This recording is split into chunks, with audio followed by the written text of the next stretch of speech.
Welcome back to East Coast UK. Today join me on a bright sunny day in Lowestoft, and what we're going to do is we're going to go out to the Kittiwake hotels. Sorry for the blurriness, the sun is right ahead in the morning, so they're very silhouetted at the moment, but we're going to go out to the Kittiwakes, then we're going to carry on down the coast a bit and go to right down here where they're doing this new project, which have been doing it for quite a while now. So I'm going to film that, then we'll come back along the coast and eventually end up right down that way, sort of that way there, to the other pier, the south pier. All right, okay, catch you at the end.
Okay, filming all done, and as you saw, we went out to the Kittiwake hotels.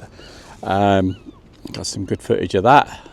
We have been out there before a long time ago. That was when the first time I took this drone out, so we have been there before, but we haven't been there for a while now. They haven't really changed much. Birds are not in there now. It's later in the year. We're talking about October time, so they're all gone back to, I believe, Africa. Then we went down, as I said in the intro, we went down further, straight down there, onto the project and the much maligned beach huts as well in Lowestoft, which people don't like. Then onto the South Pier to see the fountains. Fountains not on, but they look like they're all constructed now. All right, okay. Hope you enjoyed that footage. Like, comment, subscribe. You know the jazz. Bye bye for now.